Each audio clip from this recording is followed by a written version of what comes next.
Olá pessoal, que alegria a gente estar aqui hoje para mais um dia do nosso Palavra Encarnada, né? Nossa meditação diária aí do Santo Evangelho, Palavra de Deus para nós, Palavra de vida eterna. E hoje, no dia 29 de abril, quinta-feira, nós nos reunimos mais uma vez em nome do Pai, do Filho e do Espírito Santo. Amém. Vinde, Espírito Santo, e enchei os corações dos vossos fiéis e acendei neles o fogo do vosso amor. Enviai, Senhor, o vosso Espírito, e tudo será criado, e renovareis a face da terra. Oremos. Ó Deus, que instruíste os corações dos vossos fiéis, com a luz do Espírito Santo, fazei que apreciemos retamente todas as coisas, segundo o mesmo Espírito, e gozemos sempre de suas consolações. Por Cristo, Senhor nosso. Amém. Bem, pessoal, a palavra, né, que hoje a liturgia nos propõe está lá no Evangelho de João, capítulo 13, versículos de 16 a 20. Depois de lavar os pés dos discípulos, Jesus lhes disse: em verdade vos digo, o servo não está acima do seu senhor, e o mensageiro não é maior que aquele que o enviou.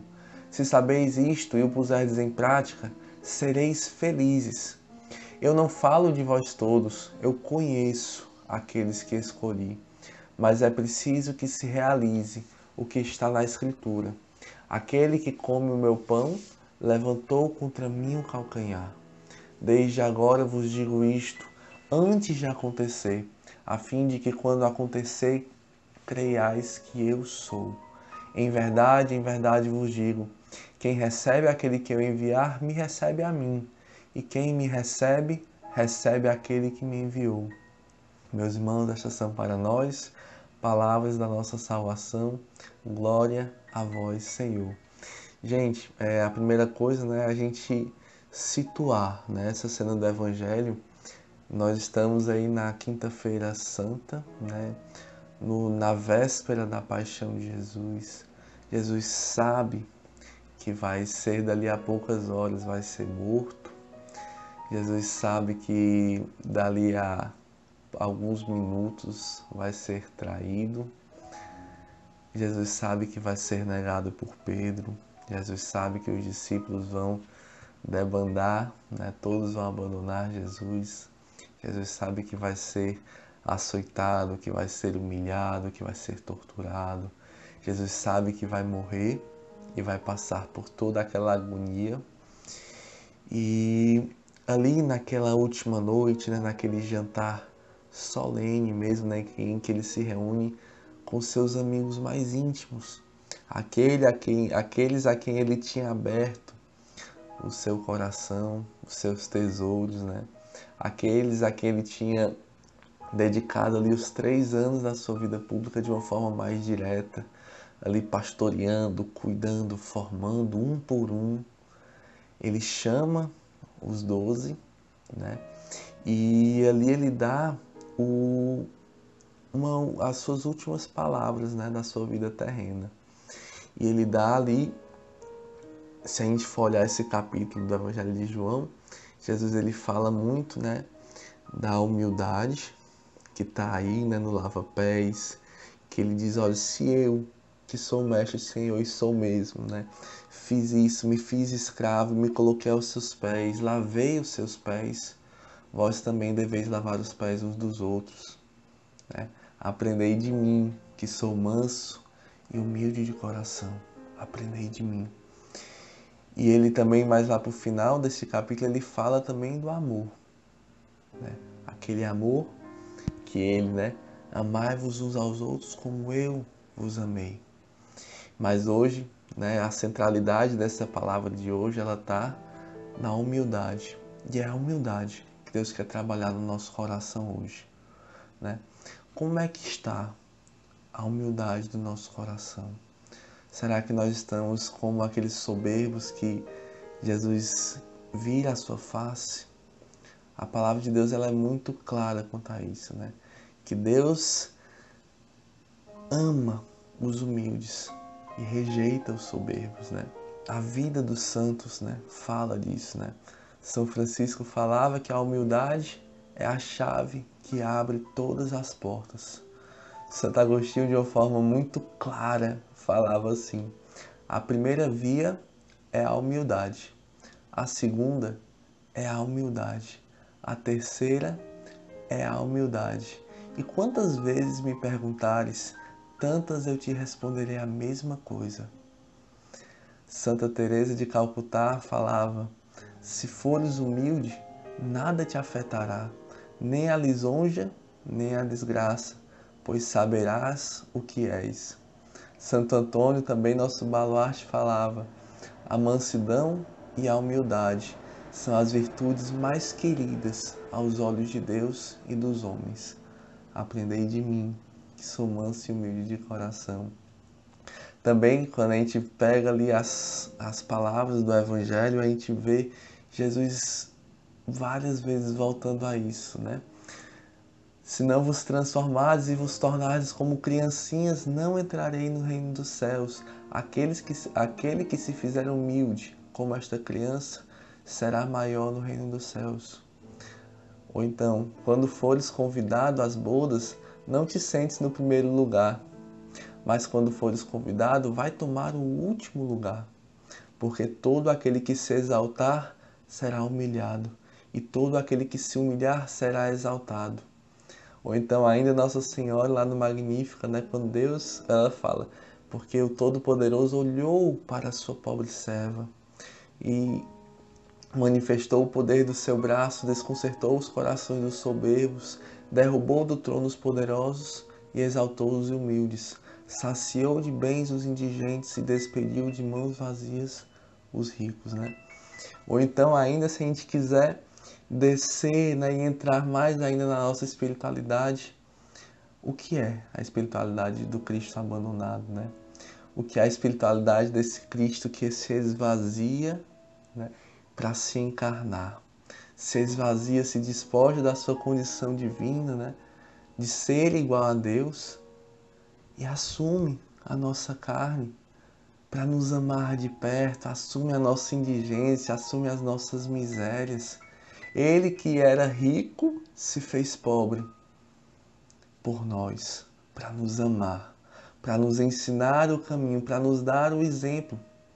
Como ele fala aqui no Lava Pés: dei-vos o exemplo, se eu, que sou mestre, Senhor, faço isso, vocês também devem fazer. Vocês também devem, não é apenas um fazer, mas é um viver. É uma chave de vida, é um caminho de vida, é um estilo de vida. Ser o primeiro a servir, ser o primeiro a pedir perdão, ser o primeiro a se abaixar, ser o primeiro, ser o primeiro, ser o primeiro, né? E em termos de assumir lugar, querer sempre o último lugar, ser o último dos últimos, ser o menor de todos, aquele que serve a todos. Este é o grande desafio, mas também, como dizia ali Santo Agostinho, é o caminho. É o primeiro caminho, o segundo caminho, o terceiro caminho. E este caminho é para nós uma promessa de felicidade. Como fala ali Jesus, né? Sereis felizes se viverem dessa forma, né? Se viverem segundo os valores do Evangelho, se viverem segundo a vida que eu proponho a vocês, né? Enquanto o mundo fala aí que a felicidade está no ter, quanto mais coisas eu tiver, mais feliz eu vou ser, que a felicidade está no poder. Quanto mais alto eu estiver, quanto mais reconhecido, quanto mais aplaudido eu for, mais feliz eu serei. Que a felicidade está no prazer, né? Quanto mais bem-estar, quanto mais conforto, quanto mais tranquilidade eu tiver, mais feliz eu serei. O Evangelho ele nos fala que a felicidade está não em receber, mas em dar. É mais feliz quem faz o outro feliz, né? Como a gente tanto fala aqui na comunidade. O Evangelho ele é para nós também uma promessa de vida plena, de vida em abundância, de vida em Cristo, né? Ele que é a vida verdadeira, né? Que não passa, que não acaba, que dura para sempre, a vida eterna, né? E não viver, né? Não abraçar essa vida, não apenas com as nossas palavras, mas com o nosso coração é também trair Jesus, né?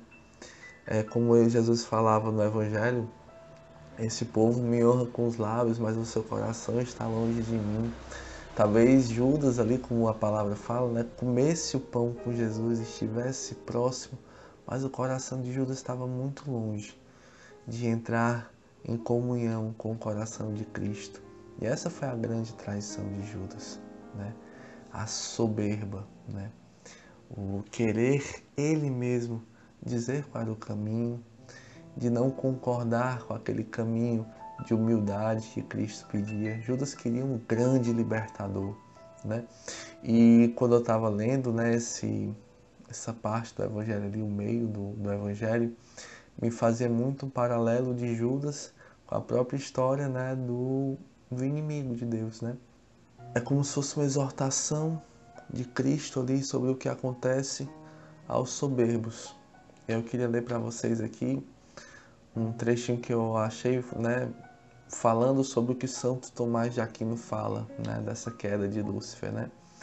Santo Tomás sugere que Deus revelou aos anjos, né, o plano de salvação dos homens, ou seja, que Jesus haveria de se encarnar no seio de uma virgem, viver de forma humana e morrer na cruz.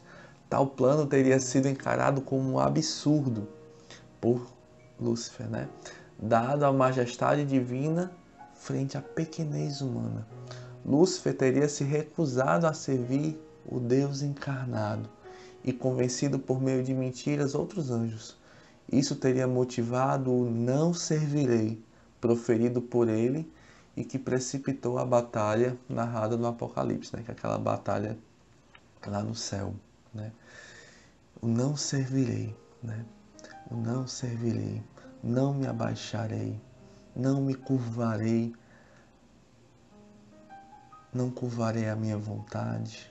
Será que a gente tem querido viver assim também, sem se curvar a nada nem a ninguém, querendo sempre prevalecer a nossa vontade, as nossas opiniões, querendo ser escutado, querendo ser ouvido, querendo ser consultado nos assuntos da comunidade, da família, da casa, né? Como nós temos vivido, né? Será que nós temos querido realmente, desejado ocupar o último lugar? O último lugar, o lugar de menor destaque, né? Aquele, o menor de todos, o que serve a todos. Queiramos, meus irmãos, ardentemente ter um coração semelhante ao de Cristo. Peçamos juntos, né? Jesus, manso e humilde de coração, fazei o nosso coração semelhante ao vosso. Eu queria encerrar aqui com vocês nessa meditação, rezando juntos a ladainha da humildade. Ó Jesus, manso e humilde de coração, ouvi-me. Do desejo de ser estimado, livrai-me, Jesus. Do desejo de ser amado, livrai-me, ó Jesus. Do desejo de ser conhecido, livrai-me, ó Jesus. Do desejo de ser honrado, livrai-me, ó Jesus. Do desejo de ser louvado, livrai-me, ó Jesus. Do desejo de ser preferido, livrai-me, ó Jesus. Do desejo de ser consultado, livrai-me, ó Jesus.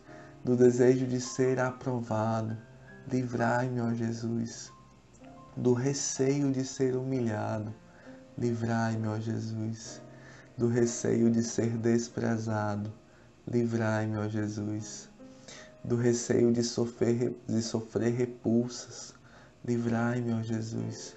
Do receio de ser caluniado, livrai-me, ó Jesus. Do receio de ser esquecido, livrai-me, ó Jesus. Do receio de ser ridicularizado, livrai-me, ó Jesus. Do receio de ser infamado, livrai-me, ó Jesus. Do receio de ser objeto de suspeita, livrai-me, ó Jesus. Que os outros sejam amados mais do que eu, Jesus, dai-me a graça de desejá-lo. Que os outros sejam estimados mais do que eu. Jesus, dai-me a graça de desejá-lo. Que os outros possam elevar-se na opinião do mundo e que eu possa ser diminuído. Jesus, dai-me a graça de desejá-lo. Que os outros possam ser escolhidos e eu posto de lado. Jesus, dai-me a graça de desejá-lo. Que os outros possam ser louvados e eu desprezado. Jesus, dai-me a graça de desejá-lo. Que os outros possam ser preferidos a mim em todas as coisas. Jesus, dai-me a graça de desejá-lo.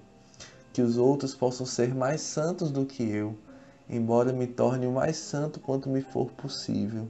Jesus, dai-me a graça de desejá-lo. Jesus, manso e humilde de coração, fazei o meu coração semelhante ao vosso. Em nome do Pai, do Filho e do Espírito Santo. Amém.